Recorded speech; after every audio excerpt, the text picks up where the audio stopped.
Alright, what is going on YouTube? So for today's video, we actually have an article that I kind of wanted to look at when the Saint Seiya live action, which is Knights of the Zodiac, initially came out, but I avoided it because I wanted to watch the movie for myself and formulate my own thoughts and opinions of what I thought of the film before I looked at anyone else's thoughts and opinions, especially coming from like a company or, organization that writes about these kinds of things. Just feel like it's a little less authentic, but for the sake of content, we might as well look at it now that the Saint Seiya live action has been out for a while and I've already made my review. So if you guys want to check that out, please feel free to do so. But yeah, I think this article could be pretty interesting as it talks about the Saint Seiya live action in comparison to Dragon Ball Evolution. So yeah, without further ado, let's get into it. Knights of the Zodiac isn't as bad as Dragon Ball Evolution, but it's close. Saint Seiya's live action outing in theaters has been compared to the unfortunate Dragon Ball Evolution, but that doesn't make things hopeless. The new Saint Seiya movie, Knights of the Zodiac, has been compared to Dragon Ball Evolution for several reasons.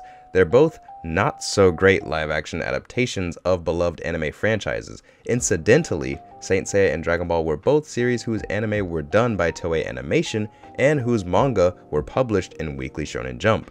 Putting these series into a format more appropriate for mainstream audiences should have been a no-brainer, but the result was two movies that scored pretty low on Rotten Tomatoes. However, there is a slight discrepancy in this comparison. At the time of writing, Knights of the Zodiac and Dragon Ball Evolution received 26% and 15%, respectively, from critics. The former has an audience score in the 60s and the latter's 20%. In these regards, Knights of the Zodiac did much better than Dragon Ball Evolution as a movie. That, or the lack of familiarity with Saint Seiya in America, caused critics who remember Dragon Ball fondly to go easier on the former's adaptation. To get to the bottom of this, it's important to look at what Knights of the Zodiac and Dragon Ball Evolution got wrong, and what the former's saving graces might have been. What were Dragon Ball Evolution and Knights of the Zodiac's shortcomings? The place where both Dragon Ball Evolution and Knights of the Zodiac tripped the hardest was in their handling of the source material.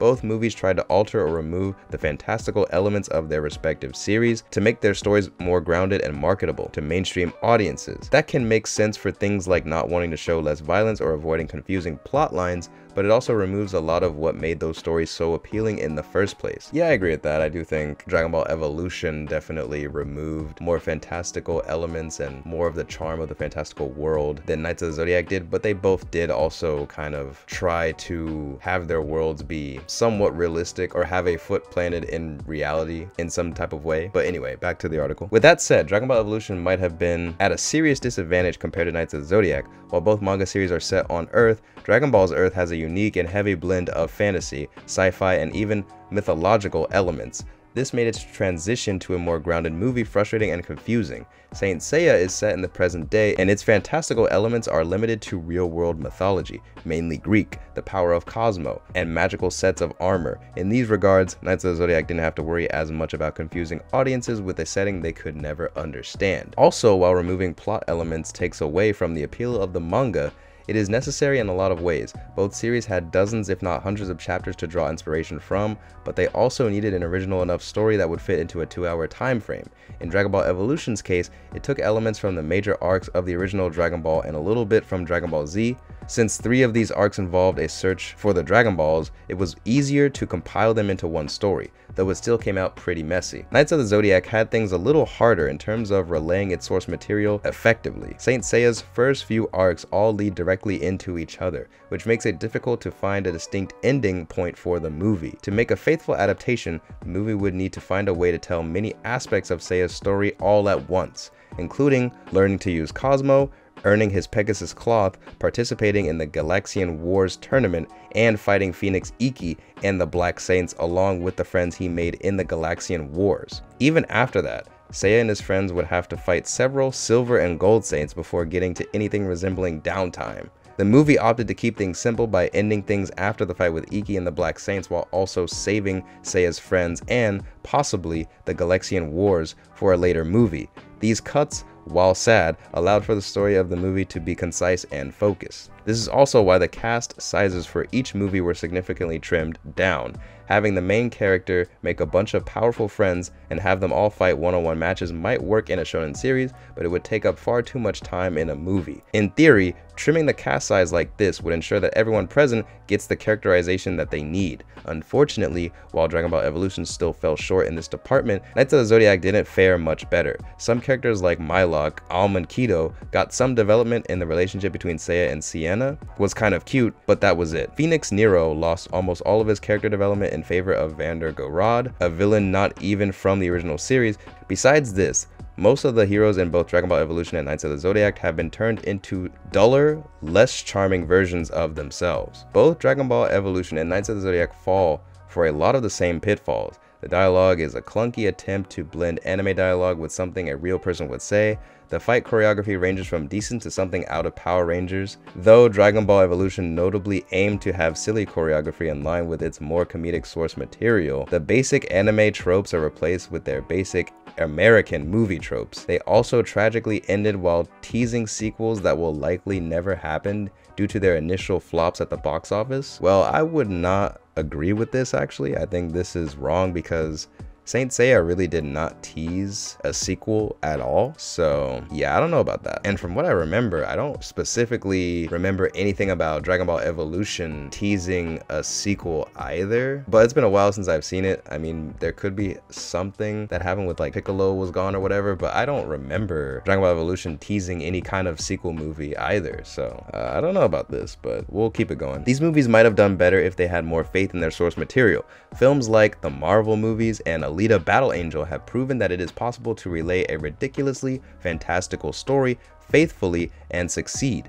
Through all of the magic, the superpowered martial arts, and all other absurd sounding elements, there are compelling stories with endearing characters waiting to be told. Hopefully these poor adaptations haven't completely soured the idea of making functional live action adaptations of beloved manga properties. Perhaps there will come a day when these franchises are given another chance, as well as the love and care they need to show their best parts. As with the protagonists of these monoliths of shonen battle anime, they have a great deal of potential but require an equally great deal of effort to ever truly realize. So yeah, that's it for the article. As you can probably guess, this was definitely written before the One Piece live action came out, because of course if it was written after it came out, they would just be sucking the One Piece live actions and saying, oh, this is the way to do it, this is the way to make a shonen protagonist. Yeah, but yeah, I don't really agree with everything in this article. I can agree at the very least that there are some similarities in terms of how Dragon Ball Evolution and Knights of the Zodiac were handled, like with how I was saying earlier, how both worlds kind of have a foot planted in reality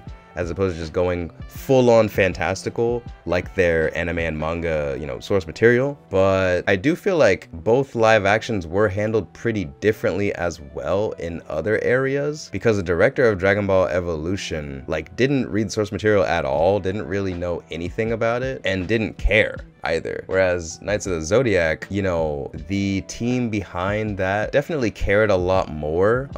You know, they weren't shying away from the source material. They tried to get the team and the actors and everyone working on the film, you know, familiar with the source material and on board. And Toei themselves were helping with the production of it too. So they tried a little bit harder to, you know, bring the source material into it, but I do think it still kind of fell short in similar ways that Dragon Ball Evolution did. But at the same time, again, I do feel like a more conscious effort was made to bring the source material to life and to live action, and I feel like it definitely shows within the film. And I think the story overall made more sense and wrapped up more nicely in Knights of the Zodiac than in Dragon Ball Evolution. I mean, if you guys want to know more of my thoughts on Dragon Ball Evolution, because I feel like people say, oh, Dragon Ball Evolution, it's a bad film, it sucks, yada yada, but they don't actually talk about Dragon Ball Evolution and like what happens in the movie, and like, you know, like I feel like there's more to talk about with that movie, and I actually do talk about that. So if you guys want to know more about that, watch my review video of it, because I do feel like there is a deeper discussion to talk about with the movie. But yeah, when it comes to that movie, I do feel like there wasn't nearly as much effort made to actually bring the source material to live action. It's more so just, you know, let's make a live action movie about Dragon Ball and let's, you know, like it almost felt like a cash grab in a way. So in that sense, these films were definitely handled very differently. But in terms of the experience of watching a movie that's based on an anime and, you know, it's clearly Hollywood made, and like I feel like I could definitely see how the experience of watching both can feel a bit similar. Because again, they both don't go full out fantastical like a film like Battle Angel Alita, which is something I definitely do agree with. in this article. And yeah, saying that the main protagonists are duller versions of themselves, I also probably would agree with. Yeah, I think definitely Seiya in live action and Goku in live action are definitely way duller versions of their characters in their manga and anime for sure. So yeah, there's some things I agree with, there's some things I don't necessarily agree with, but all in all, I think, yeah, it's a pretty interesting article. And it is true that Saint Seiya and Dragon Ball are, you know, both battle shonen that were both in Weekly Shonen Jump and with anime made by Toei. Like, there's definitely similarities that I never even in my mind made the comparison to, actually. But yeah, they are pretty similar anime or pretty similar franchises, so it does kind of make sense to compare them as anime and as anime live action adaptations. And I think if we do make that comparison, Knights of the Zodiac definitely is overall a stronger adaptation. And yeah, I think all in all, that is what matters. Like, that is a good sign, and that's ultimately what matters, is the fact that we're not taking steps back with Hollywood and its translation of anime,